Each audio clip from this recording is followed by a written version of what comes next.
Hello and welcome to another week of The Week That Was. On this program, we catch up with the headlines of the past week. This week, from 12th to 23rd August, we have the following stories on our platter. We will look into issues surrounding the Western Bypass, issues pertaining to rare books in the MMC library, a recurring theme of accidents, and a major story with regard to progress in the land grab case, and finally the election of Sarpanchas and Deputies. To discuss these and other stories, I welcome my guest Mr. Sujay Gupta. Thank you.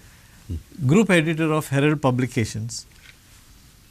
In our first story, starting 17th of August, we have this story with regard to a 19-year-old road in inverted commas, which was named after freedom fighter of Sangay, but still there is no road. And this road was named after Ramkrishna Dhalabad Marg in Dabal village in Sangay.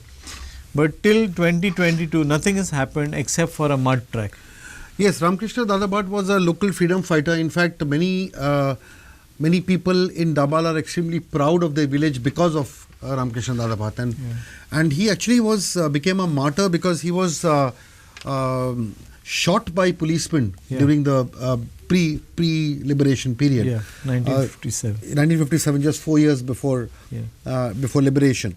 And so he died a martyr. He was gunned down, and he's known as the braveheart of the village.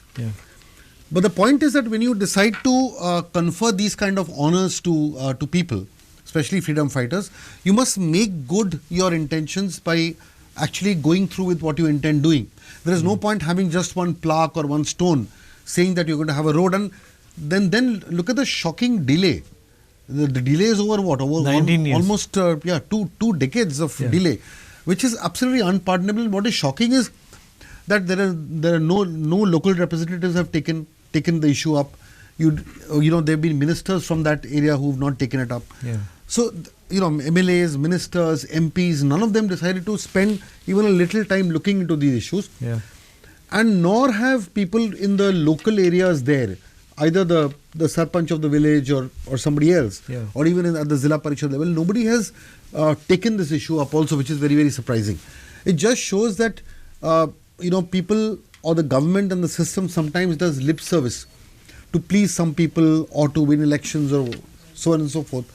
And that's indeed very sad, because then the sanctity of these kind of awards goes completely down. And look at the shocking part that Dhalabad's nephews live in his ancestral house, and you can't even have a ambulance or a car going up to it. It's a muddy road, and you can only be reached through a bike or a two-wheeler.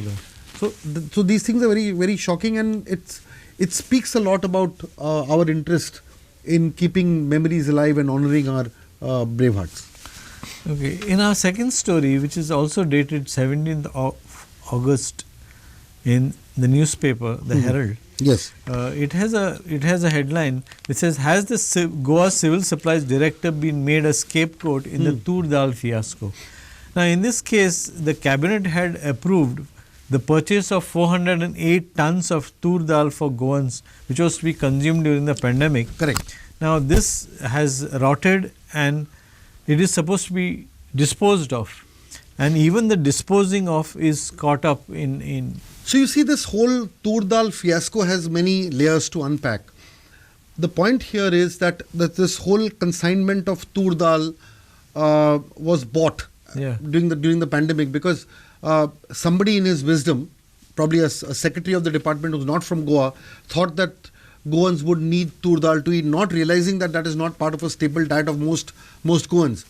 But anyway, and you get in about 408 or 410 tons inside, and then you decide to distribute it through the public distribution system, and there are no takers. There are no people picking up Turdal, and they realize that the whole scheme has gone awry. And then, but the point here is, now it has been there for almost 2 years. Okay, I mean, the pandemic first started 2 years ago. And the official reason is that this Turdal is rotting and it's gone to waste. Now, I have a degree of concern and a suspicion as to whether the Turdal is really rotting or not. Because if the Turdal was really rotting, why would you auction the Turdal and get people to come and bid for it? Are you saying that there are people, bidders for rotten Turdal who would come from, say, Punjab or Haryana, wherever, and pick up your rotten grains and take it back and do what with it? Or you tell us that rotten Turdal also has great uses, and we should know what the uses are. So the point here is that this Turdal has been lying there for a long time. When they realize that there is no way to distribute it, they just let it be, looking for the best buyer to come and pick it up. Because to be honest, unless there is a lot of moisture, rice and dal does not rot. You can keep your rice and dal for years and years, and they're absolutely fine. So nobody has asked this question, neither from the media nor from outside, or even the opposition parties who are going after the government are not asking this basic common sense question: how did the dal rot? Can dal rot in 2 years? My point is, you keep rice and dal in your house and put them in those lovely steel containers. And in those olden days when we didn't have fridges and all, our grandmothers used to do the same thing: store your grain. So how can grain rot unless there is an external force or factor which is involved? So nobody has asked that question. So now, and also what is surprising is, why would people from Haryana and other places come and pick up this tur dal if it is rotting? So my point is that firstly, the decision to get the tur dal was wrong. Secondly, when you are selling it, at what price are you selling it, and who's making money out of it needs to be probed. August 18th, Thursday, we have a story in Herald again. There's a third story. The Water Resources Department points to flooding in Benauli if the Western Bypass is built on stilts.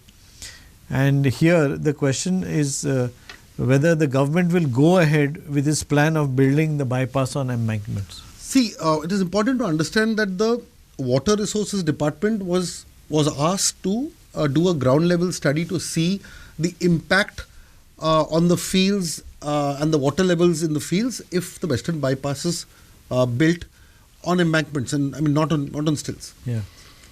And the Water Resource Department did its study, and they came to a conclusion that all the locals who are there have been saying all along, that if you allow the Western Bypass to be built in the way it is being built without elevating it and doing it on stilts, then the chances of water seeping into the fields, obviously there's going to be flooding. This is a low-lying area. Okay, and destroying the fields. See, as it is, you are taking away a lot of fields for building the bypass. Then you have the remaining fields which are there. Those remaining fields will also get completely flooded. What is important here is that in that Western Bypass area, the Western Bypass also passed through Naveli, and that stretch has already been built. You have built the Western Bypass on stilts in the Naveli area. If you've already built it on stilts there, what stops you from building it on stilts here? That's question number one. Question number two is the WRD in its report has very specifically spoken about the pitfalls of doing it in this kind of a manner. Now the WRD report needs to be accepted, taken and implemented.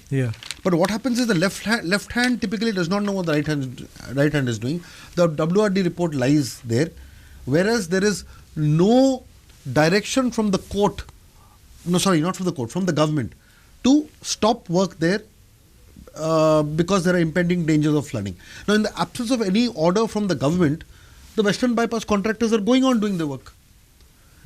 Now, the point here is that whenever there is a construction, nobody wants to stop the construction, because the benefits of that construction will never go to the people. It will go to people who are either doing the construction or people who have commissioned the construction. For them, it doesn't matter whether your fields are going to be flooded or not, because commissions, and I'm alleging this, I'm not even talking of the Western Bypass thing, but the allegation that can be made, and it can be challenged surely, is that other extraneous reasons have played a part for this Western Bypass to get cleared.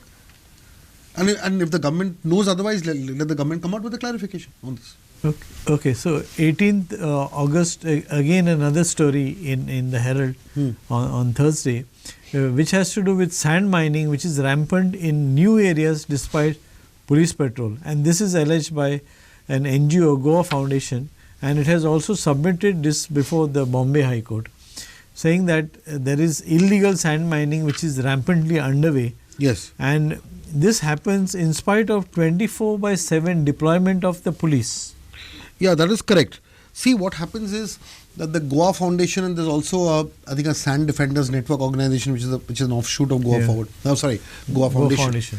They have decided to they have moved the court and they have essentially highlighted the impact of rampant sand mining in two areas. In the south, it is happening in the Kurtori Shandur area a lot. Yeah. And in the north, it's happening mainly in Pende and Bicholi. Yeah. Okay, where rampant sand mining is happening. Now, the point here is that the fact that sand mining is happening is known. The court has already told the government to take steps to ensure that sand mining does not happen. Yeah. They have very clearly said this illegal sand mining is going on. Now, if it is still going on in the way it is going on this kind of a manner, then it actually amounts to contempt of court. Yeah. That needs to be taken into account, and we are going deeper into this story soon. As a newspaper, we've seen this happening. We've seen what the ground realities are, and we will certainly go to the ground and do more checks and balances, and we'll come out with many more stories. In fact, in our next episode, you'll have much more to discuss on this when we go to the bottom of this. Okay. Yes. Now, another story on page 2 anchor, there is a nice story about rare books, about 1,500 of them in the Margao Municipal Library. Now, this is a long issue which Herald has taken up 1 year back, and it showed the very bad state in which these rare books have been kept. And in this particular story, we have the photograph of buckets, uniforms, which adorn the shelves of the rare books. Now, it is impending on the municipality to preserve and maintain this treasure trove. And earlier, the Goa University also had submitted a list of suggestions how these books can be preserved. Yes, I understand that. I think there was a team from the Goa University which had gone there. This was an issue that Herald had raised last year also, I remember. Yeah. And there was a proper meeting there. There were suggestions given on how to restore the whole library. See, before we go into this, one must understand the history of the rich history of this library. See, what happens is in the olden days, I'm talking of the pre-61 and even post-61. The library in Margao, in the MMC, this particular library was one of the main places for where people could come, do basic research, look at rare books. Scholars used to come there regularly, and we are all aware of this. So it is not just a library in an MMC building. It is part of our heritage. Yeah. Where there's a lot of stuff and a lot of material, the documents, there. And these are our treasures. Unfortunately, what happens is today's political dispensation and powers that be don't realize the priceless value of books and books and documents and knowledge. All our knowledge is not stored on the internet. All our knowledge is cannot be Googled. Yeah. There is some huge body of knowledge which exists outside your world of Google as well. Yeah. And point is, and you need to have scholars, historians, researchers to come and get a glimpse of what our past was.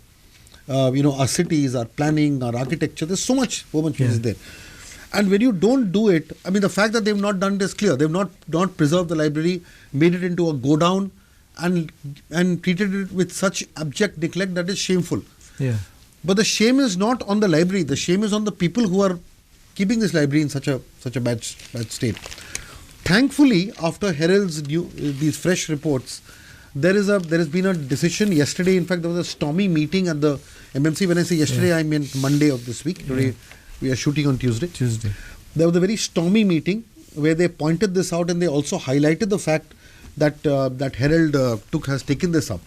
And they've taken I don't know whether they passed a resolution or not, but they've taken a decision to see to it that this library is kind of restored and preserved back to its glory. But we will keep a close watch to see that it's done. Yeah. Okay. On 19th of August, we go back to another story that we had dealt with in some of the episodes of the week that was, and that is with regard to road accidents, which is a major killer of Goan lives. Yes. And in this story, the page 1 anchor of 19th August, we have the story about 59 lives were lost in Goa's roads in 90 days between April and June. That's right. Now, in this, there is a table which shows the number of accidents. In April this year, we had 11 accidents. Yes. It more than doubled in May to 28 accidents. That's right. And has come down slightly to 18. Overall number of accidents 242 in April, 321 accidents in May, of which 30 resulted in deaths. Right. 239 accidents in June. Yes. I'd like to point out to one more table called grievous accidents, which you've mentioned in passing. Yeah. You see, you had 11 people dying in April, 28 in May, and 18 in June. Yeah. Look at the grievous accidents: 16 in April, 15 in May, and 15 in June. Now, these grievous accidents could have also turned into fatal. Yeah. So, if you right now the statistic is 59 deaths in 90 days. Yeah. But at the same time, you have grievous 30, 46. So you have about 46 grievous. So 59 dead and 46 grievous, which is roughly about, say, 110 odd. Actually, where people have either lost their lives or they may have certainly lost their limbs or ability to function. That could have happened. Okay. Yeah. So out of say 200 between 240 to 300 odd accidents, you have 1/3 of the accidents where people are either dying or suffering serious injuries, which means that you're not only having a minor accident, all these accidents are actually major accidents. Yeah. And there could be various reasons for it. We have debated that in great detail. But I think that it's a mixture of recklessness, non-adherence to traffic rules, easy issuing of licenses. There could be so many reasons. But what is shocking is that the data that we are getting is far, far more rampant. And I think while we blame the police and the traffic and other things, the problem lies completely with us.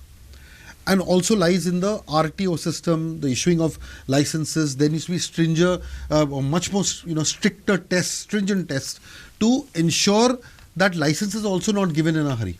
So there needs to be a complete overall, and we've discussed that in detail in our point counterpoint a couple of weeks ago. Yeah. But I think it's important that we put the blame completely on the people, on riders, on how they use the roads, and at the same time, the policing system needs to be much more robust with more CCTV cameras and more men on the roads to stop it. But what do we say? We just need to look at us and say that we ourselves are to blame for this. And compared to all the diseases, I think road accidents would be the biggest killer. I would seem so. It would seem so. Yes, absolutely. We move on to another major headline on August the 20th, that is Saturday, wherein we have 3 continuous days of reporting with regard to this land grabbing cases that has come up. Now, in the first story, we have the SIT arresting 3 masterminds involved in land grabbing, and these 3, they would have grabbed about 2 lakh square meters of land spread in total, yes, over 95 properties. That is story number 1. In story number 2, Herald on page 2 has this banner headline: "Notorious family of intergenerational land grabbers of Goa finally in SIT net."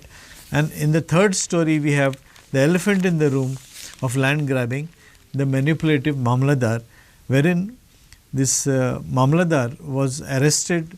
Rahul Desai, Bardez Mamladar, was arrested. There is a story after that also, today's paper. Yeah. Yes. Yeah. So 4 days, and there'll be more and more and more. Yeah. What we are at least glad about, and there's a level of satisfaction to the work our reporters have done, is the fact that the big kingpins are the ones we had named first.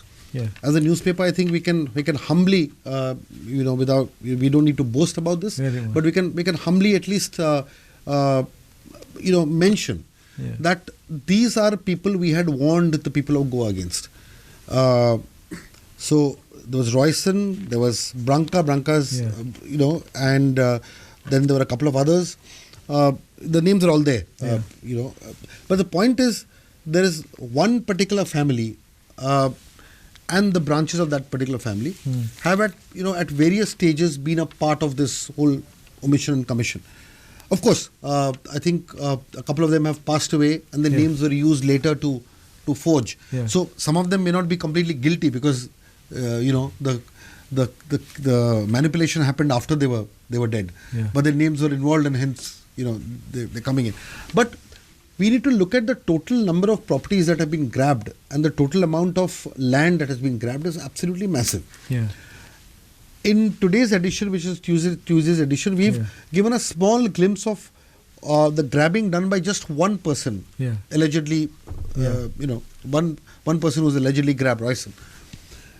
And we've also given details of how much of land he has grabbed himself, allegedly grabbed himself, how much he has grabbed with other relatives, how much the kind of manipulation that he's done with documents. But the modus operandi remains the same. That you have somebody who has land, who has forgotten, or who is not in a position to regularly check if the land is with them.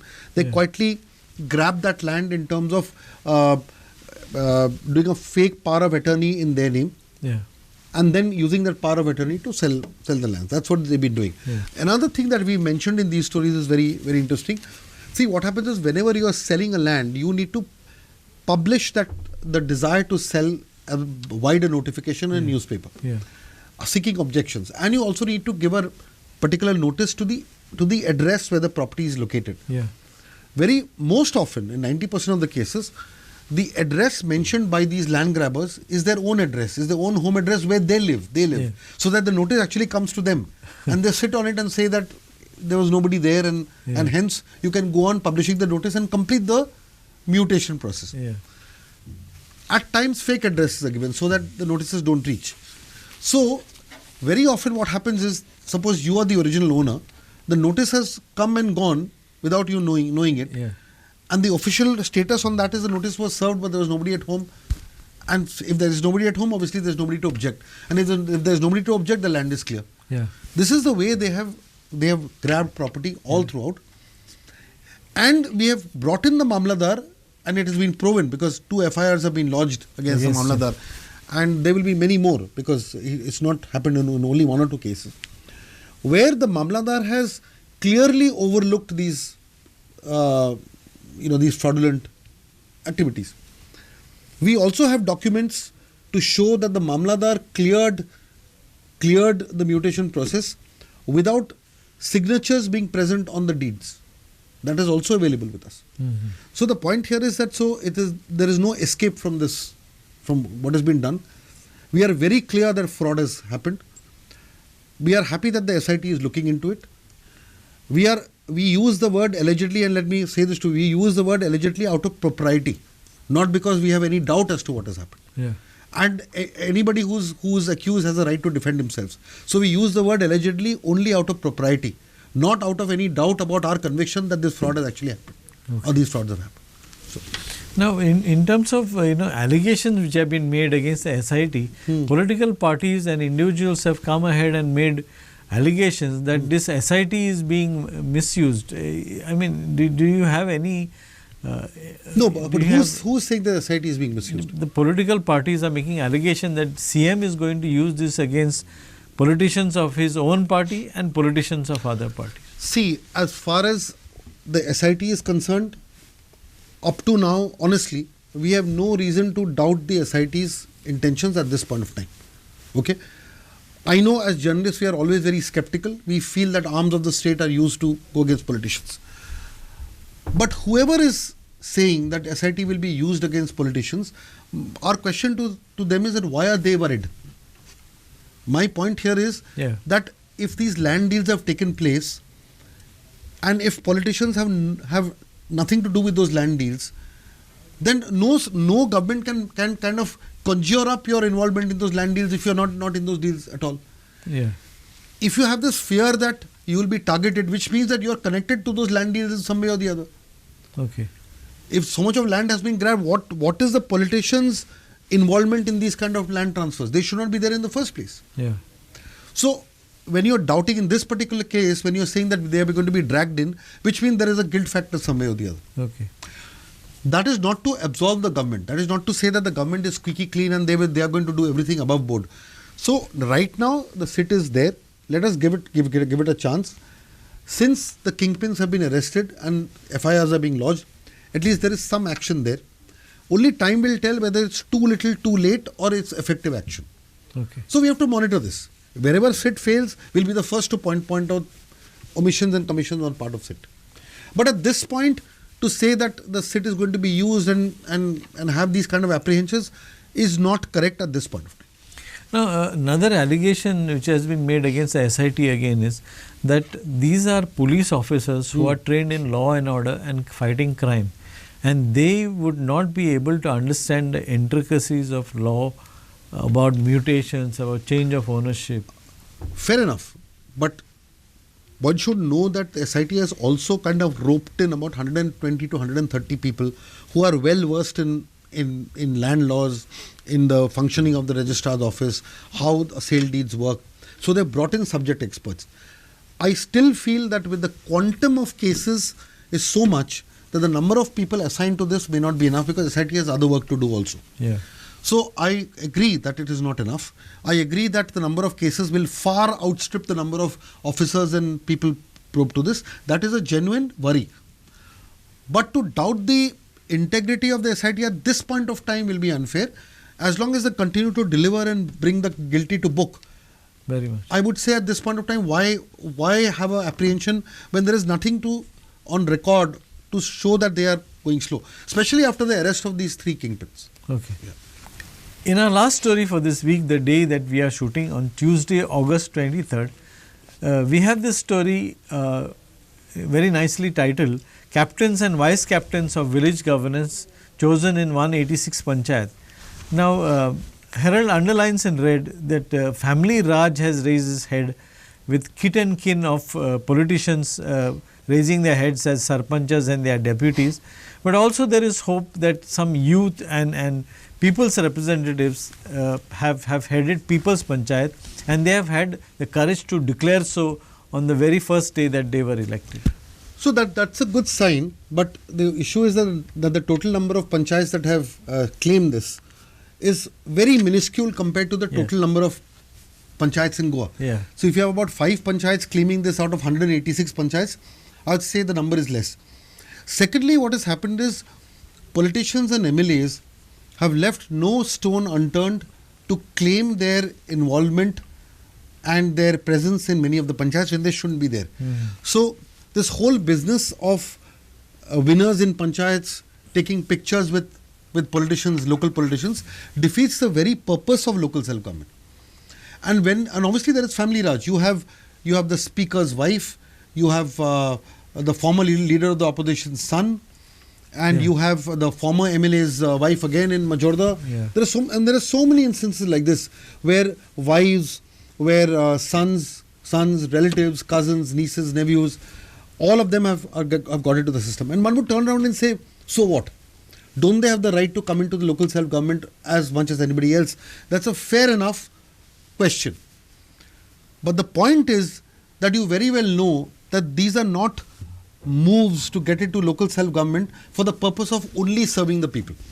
Because you are going there as somebody else's kith and kin who's very powerful in that particular village politically. Yeah. Okay. So when that happens, we are not saying that this is wrong. It can be, it should be stopped and so on and so forth.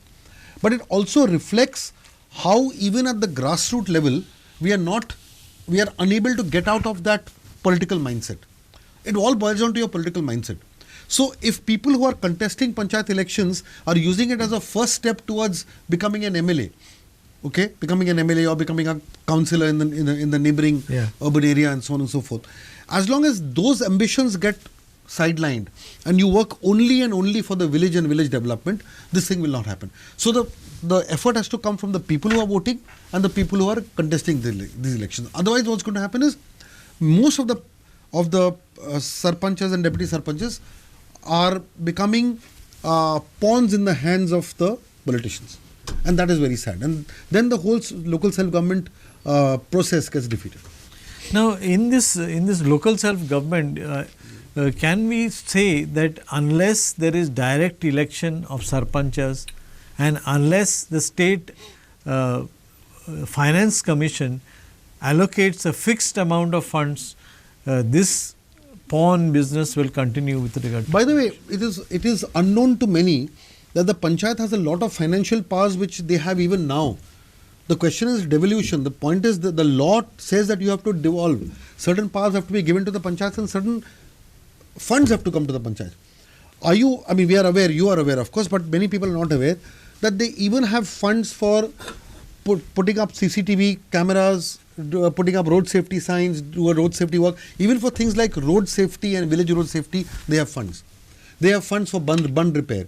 They have funds for small work in the villages. So, for animal husbandry, for poultry. So, the panchayats have these funds which they have access to.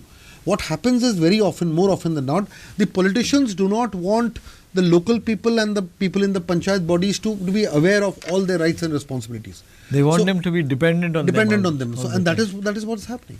So, with that we wind up this week's headline stories of the past week. I thank my guest Mr. Sujay Gupta, Group Editor of Herald Publications, for being with us, for sharing his thoughts, ideas and analysis. We hope that you enjoyed this episode of The Week That Was. See you again on Herald TV.